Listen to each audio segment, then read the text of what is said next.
You're listening to All of It on WNYC. I'm Allison Stewart. In the wake of Christopher Nolan's The Odyssey, Emily Wilson's translation of Homer has become a bestseller.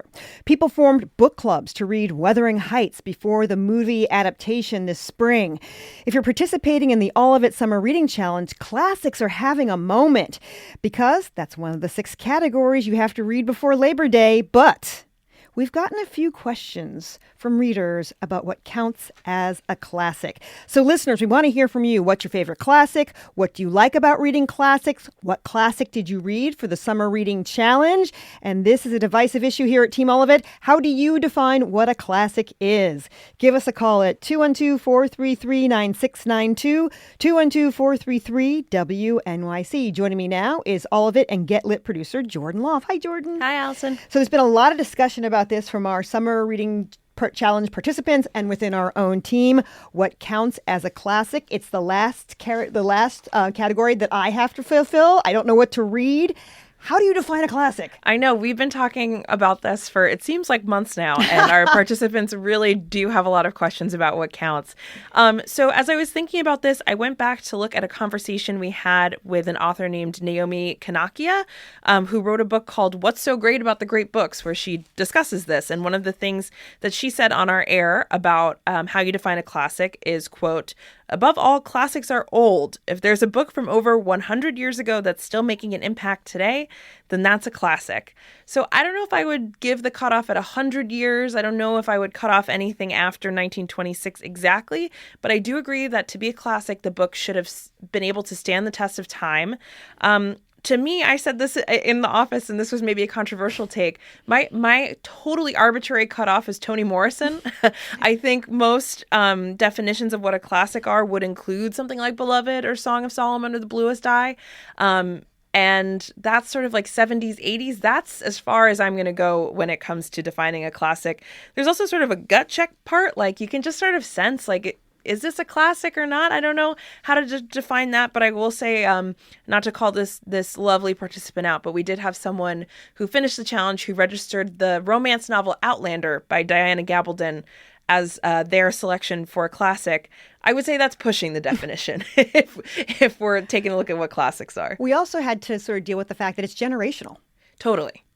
It is totally generational. And it's also, there's like a recency bias element to it. Like the stuff that you're taught in school might be a classic to you, might not be a classic to someone else. Or there's people who want to say like Demon Copperhead by Barbara Kingsolver is a modern classic. I would agree. It's an excellent novel. I recommend it to everybody. It's not a classic yet. It just came out a couple years ago. You gotta make sure it's going to withstand the test of time before you deem something a classic. Another question we got a lot is, does a reread count? Or does it have to be a brand new book to you? A reread can totally count. And I actually think that's one of the things I wanted to encourage with this category is that there are so many books that I personally, speaking for myself, read in high school or college that maybe went over my head a little bit, or I was just trying to cram it in to get the essay done in time. And maybe I didn't do as in-depth of a read as I could. And revisiting those classics now, I come at it from a totally different perspective and as a totally different reader. And just as another example, my partner who's doing the challenge, he hadn't read The Great Gatsby since high school. And for the challenge, he sat and read it in one sitting on the beach and really enjoyed it. So I do think it's a good opportunity for a reread. That's interesting. Somebody just texted us. I'm on my last reading challenge book, a classic, the one I chose, The Great Gatsby. Look at that. Never gets old. See, that's a classic, people. It never gets old.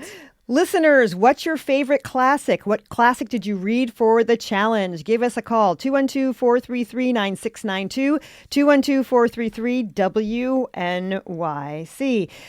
You said 1926. That guest said, pick that as a year, 100 years back. Any books published in 1926 that could be worth reading? Yes, there is one big and significant one. It is the 100th birthday of The Sun Also Rises by Ernest Hemingway. I would say that falls into the category of a book probably a lot of people have read in high school or college, but it might be worth a second look if you haven't revisited it in a long time. If you're not totally familiar, it's about a group of American and British expats who are gallivanting around Europe in the aftermath of World War I, but the war has left them with some scars, some physical, some psychological.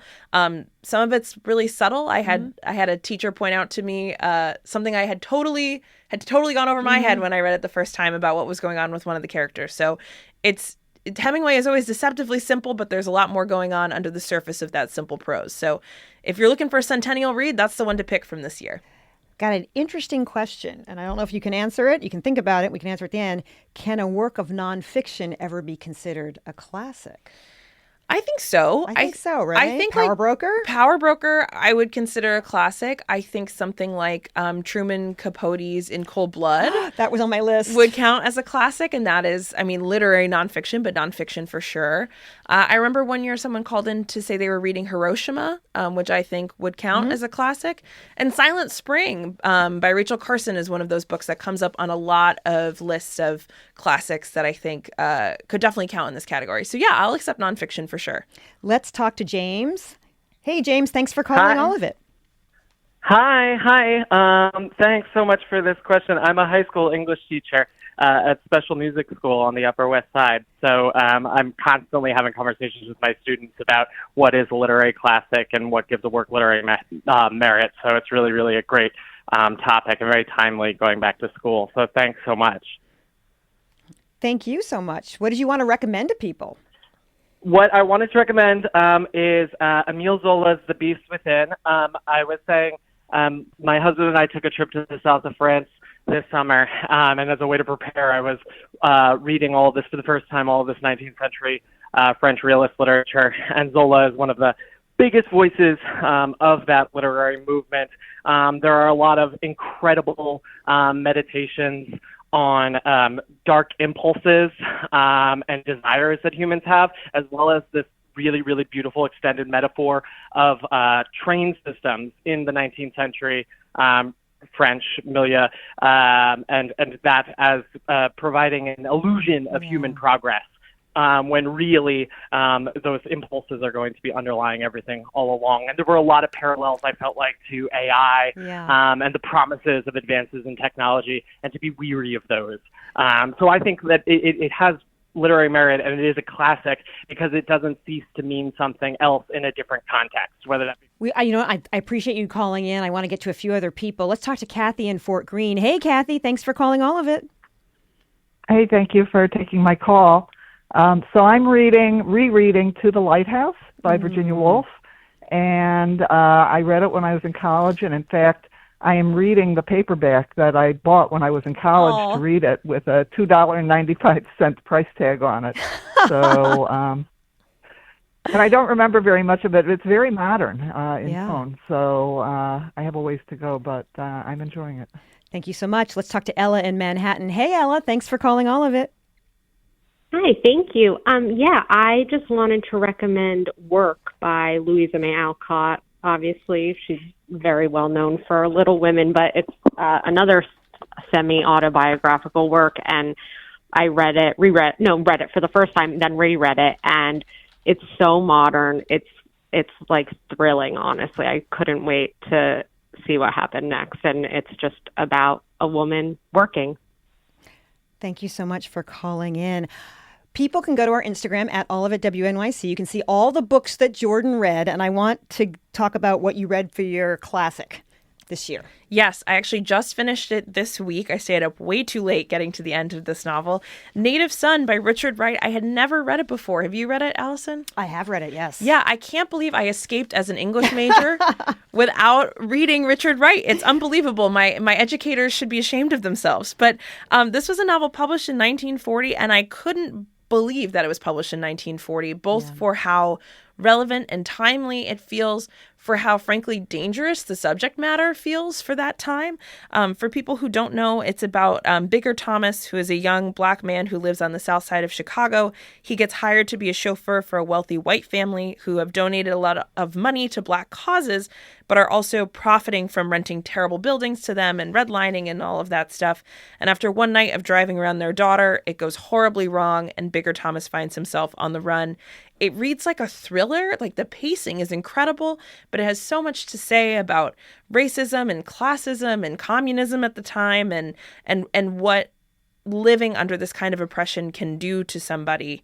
And also the hypocrisies of people who are quote unquote supportive and are donating ping pong tables to the local community, but are turning around and taking their rent money for a horrible building that's rat infested. So I can't recommend this one enough. It really blew me away, I have to say. Tell people what they can do to register for their prize if they've read all their books. Yes, if you are one of the people who has finished, you can head to wnyc.org/summer reading challenge. That's wnyc.org/summer reading challenge. You fill out a form, you tell us what you read, you register your address, and we will send you a prize. They're in the works currently. I am excited. It's different than the prizes we've given out in the past. So make sure you register before Labor Day. Thanks, Jordan. Thanks so much.